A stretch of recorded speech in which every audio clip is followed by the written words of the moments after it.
आपण सुरुवातीला लोकप्रशासनाचा थोडक्यात परिचय पाहिलेला आहे. आज आपण लोकप्रशासनाचा अर्थ आणि व्याख्या समजून घेऊयात.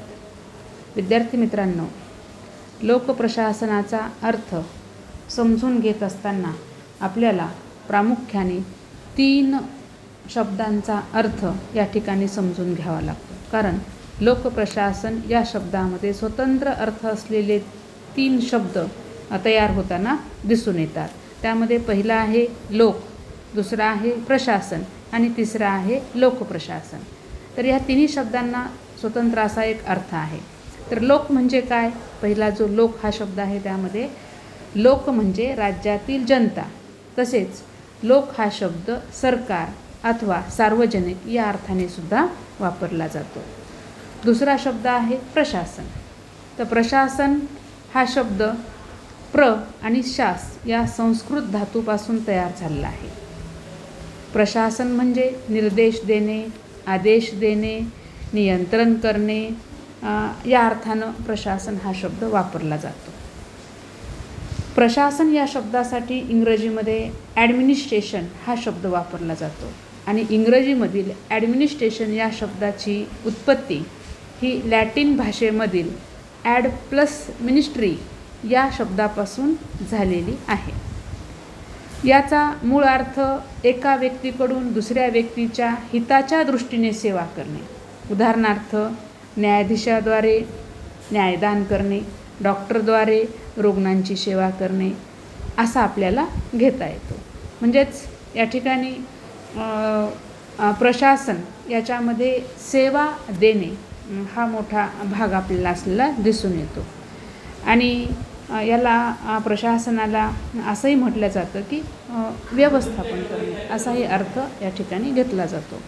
तर विद्यार्थी मित्रांनो, प्रशासन या शब्दाविषयी विचारवंतांनी व्याख्या केलेल्या आहेत.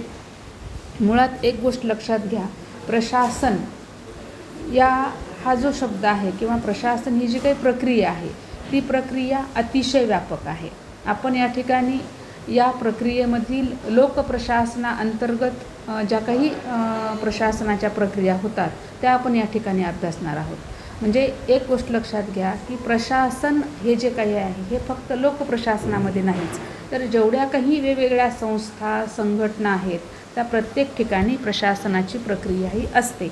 मग त्या ठिकाणी काही खाजगी असतील, काही सार्वजनिक स्वरूपाच्या असतील, सार्वजनिक म्हणत असताना निमशासकीय असतील, बँका, कॉलेज, महाविद्यालय किंवा मग वेगवेगळ्या शाळा, जेवढ्या काही एकापेक्षा अनेक व्यक्ती एकत्रित येऊन काम करणारे जे काही ठिकाणं आहेत त्या प्रत्येक ठिकाणी प्रशासनाची प्रक्रिया ही असतेच. कारण प्रशासनाशिवाय त्या ठिकाणी कुठलंही कार्य आपल्याला व्यवस्थितपणे पार पाडता येत नाही.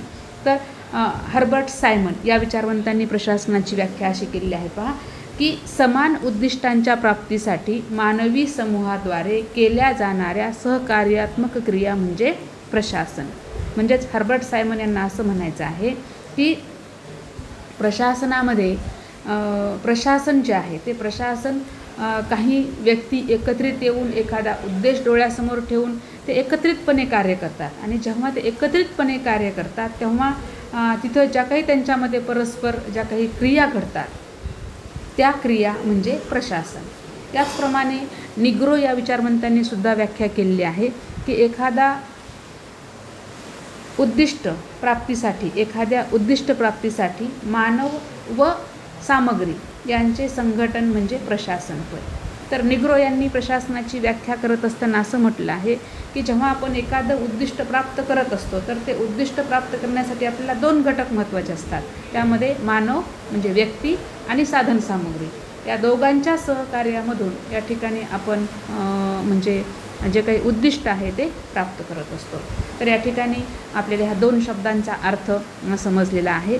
पुढचा आहे तो म्हणजे या दोन्हींपासून तयार झालेला लोकप्रशासन. तर लोकप्रशासन या शब्दाचा सरळ अर्थ सरकारद्वारे केले जाणारे कार्य असं आपल्याला सांगता येतो किंवा सार्वजनिक धोरणांची अंमलबजावणी करणारी यंत्रणा म्हणजे लोकप्रशासन असं सुद्धा आपल्याला या ठिकाणी म्हणता येतं. तर या लोकप्रशासनाविषयीच्या ज्या काही व्याख्या आहेत त्या व्याख्यांमध्ये आपल्याला लोकप्रशासनाचे जनक असलेले वुड्रो विल्सन यांनी लोकप्रशासनाची व्याख्या केलेली आहे. ते असं म्हणतात, कायद्याची सविस्तर व पद्धतशीर अंमलबजावणी म्हणजे लोकप्रशासन होय. व्यापक स्वरूपामध्ये वुड्रो विल्सन यांनी लोकप्रशासनाची व्याख्या ही दिलेली आहे. कायद्याची सविस्तर व पद्धतशीर अंमलबजावणी म्हणजे लोकप्रशासन होय. तुम्हाला आठवत असेल की आपण पहिल्या लेसन म्हणजे पहिला जो आपण या ठिकाणी व्हिडिओ तयार केलेला आहे त्यामध्ये मी आपल्याला सांगितलेलं आहे की वुड्रो विल्सन यांनी लोकप्रशासनाला राज्यशास्त्रामधून वेगळं करत असताना असं म्हटलं आहे की राजकीय प्रक्रिया वेगळ्या आहेत आणि प्रशासकीय प्रक्रिया ह्या वेगळ्या आहेत. तर कायदा तयार करणं ही बाब कोणाच्या अंतर्गत येते? राज्यशास्त्राअंतर्गत येते. तर कायद्याची अंमलबजावणी करण्याची जी काही क्रिया आहे ती आहे लोकप्रशासनाची क्रिया. म्हणून त्यांनी इथं व्याख्या काय केलेली आहे? कायद्याची सविस्तर व पद्धतशीर अंमलबजावणी करणे म्हणजे लोकप्रशासन होय. तर कायदे मंडळाद्वारे म्हणजे जे काही या ठिकाणी कायदे तयार होतील त्या सर्व कायद्यांची अंमलबजावणी करण्याचं काम हे लोकप्रशासन करीत असतं, असा अर्थ वुड्रो विल्सन यांच्या व्याख्येतून आपल्याला स्पष्ट झालेला दिसून येतो. दुसरी व्याख्या आपण या ठिकाणी घेतलेली आहे ती म्हणजे एल डी व्हाईट यांची. त्यांनी असं म्हटलं आहे की लोकप्रशासनात अशा सर्व क्रिया येतात ज्यांचा उद्देश सार्वजनिक धोरणांची पूर्तता करणे असतो. म्हणजे सार्वजनिक धोरणांची पूर्तता करण्यासाठी म्हणजे जे काही सरकारनं अवलंबिलेलं धोरण आहे ते धोरण अंमलात आणण्यासाठी जेवढ्या काही क्रिया घडतात, अगदी यामध्ये आपल्याला एखाद्या शासकीय संघटनेमध्ये कार्य करणाऱ्या सर्वोच्च अधिकाऱ्यापासून ते त्या संघटनेमध्ये कार्य करणारा सेवक इथपर्यंत जेवढे काही कार्य होतात त्या सर्व कार्यांचा समावेश हा या लोकप्रशासनामध्ये होतो, असं एल डी व्हाईट यांनी मत मांडलेलं आहे. तर याप्रमाणे आपल्याला या तिन्ही शब्दांचा अर्थ या ठिकाणी समजून घेऊन लोकप्रशासन म्हणजे काय हे या ठिकाणी लक्षात येतं. धन्यवाद.